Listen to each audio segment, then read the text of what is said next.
Gentlemen, the Kentucky Association of Electric Cooperatives is committed to improving the quality of life for our member electric co-ops that in turn provide Kentuckians a high level of electrical service at the lowest possible price. That commitment, as everyone in this room can speak to directly, faces a number of challenges. What, in your perspective, is the future of energy in Kentucky? We'll start with Mr. Bevan, 2 minutes. The future is, I hope for all our sakes, that it continues. It's necessary. Certainly the lights that are powered here are the work of those of you and your associates around the state. Obviously, we are going to need to have steady and affordable energy sources, both now and going forward. This is imperative. We are blessed with 2 coal basins in the state. You couldn't replicate that at any price either. We've got the Illinois Basin, we've got the Central App Basin. Both of these are things that we need to continue to take better advantage of than we do. We have an autonomy as a state that, frankly, we have not, nor have most states, availed themselves of well enough. The 10th Amendment makes very clear that the powers not given specifically to the federal government are the responsibility of the states and of the people. This is something that I'm as serious as I could be about when I say that I will stand on that autonomy and we will do what is in the best interest of Kentucky. There's a lot of effort being made by people on the other side of the aisle with respect to legislation. Some started here in this community trying to increasingly utilize alternative forms of energy. That's very admirable, but it comes at a price that, frankly, your customers aren't willing to bear. And that, frankly, increasingly, there's not really the ability to back up. So we've got to deal with the reality of the fact that we have the ability to produce cheap electricity. We need to continue to mine coal. We are sitting on tons of it. We need to take advantage of it. We need to stop assuming that we need to be wagged by the tail of unelected people in Washington, D.C. And there's a big difference. I will not only say that I will be a friend of coal and fight for this. And I know that there's differences of opinion. I hope we'll have time to talk about the submission of a plan.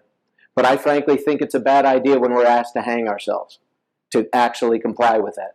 I think it's a bad idea. And while both of us will say the same thing, there is more than a little bit of evidence, bad fax machines aside, for the fact that you have absolutely worked with the EPA to do things that you've said on the other side that you've not. And I think you should be mindful of that. Do the homework on this situation, I would ask, please. General Conway, 2 minutes. Well, there you go again, Matt. The fact of the matter is, I've been the only Democratic Attorney General in the country to sue the EPA. I did it because it was the right thing to do for Kentucky, and it's because I put people over politics. And listen, don't trust me. Ask Mike Duncan, the former chair of the RNC. That's not someone I'm normally allied with, but he's been quoted as saying, "I rose above politics to lead." The head of the Kentucky Coal Association says I've been a very pro-coal attorney general. So if some outside organization in the heat of a campaign wants to claim they sent a fax or whatever, let them do it. The larger issue is, when it comes to energy, folks, I've been doing this for 2 decades. I worked for Governor Patton. I was his energy advisor. I handled PSC issues. Ron Sheets I love Ron Sheets, and God bless him, I saw him not too long ago. He practically lived in my office. These are issues that I understand, and I understand deeply.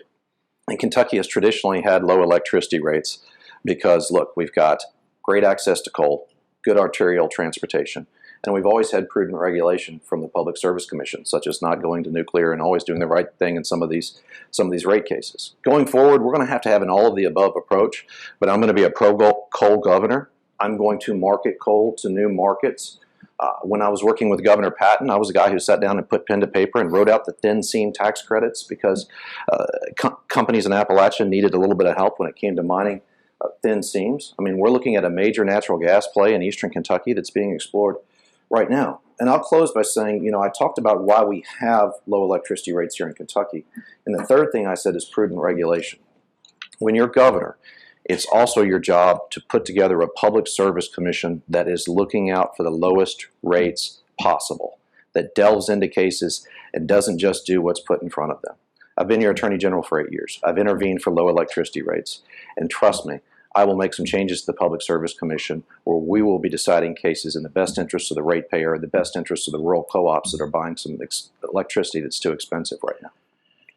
Gentlemen, the next governor, as both of you alluded to, will play a critical role as Kentucky deals with the Obama administration's Clean Power Plan.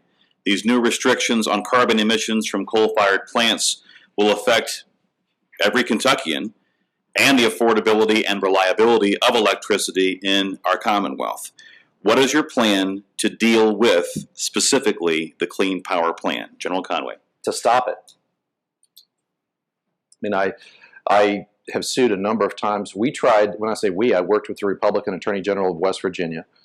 We actually filed a lawsuit on the front end before the rule became final to say, look, let's get an injunction here, because you all know the way utilities operate. I don't have to explain this to you. When you see a new rule from the EPA coming down, utilities start planning for it. Big Rivers, East Kentucky will start planning for it. And they treat it as if it's a fait accompli. We saw that happen in the MATS case, the mercury and air toxins case. You know, we won that case at the Supreme Court this past summer, but the medicine arrived after the patient was down. I mean, what happened was the Supreme Court this summer said, wait a minute, EPA, you actually, this Clean Air Act requires that you do a cost-benefit analysis before you promulgate such a rule.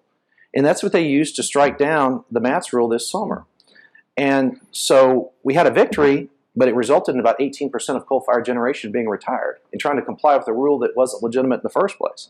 So that's the reason I've been so aggressive on the new Clean Power Plan, because as we are dealing with the EPA, what we're saying is, EPA, provide us the science behind this. Provide us all the details. They haven't put that forward. Show us your cost-benefit analysis. They haven't done that. There's a strong legal argument to be made that they're actually re-regulating under another section of the Clean Air Act, which they are not allowed to do. I mean, once sources have been changed, they're supposed to be put into the new source category if they've been retrofitted.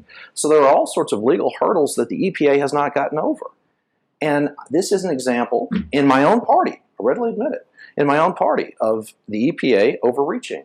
And I have stood up. I've taken on my own party. I've put people over politics. I've put Kentucky first.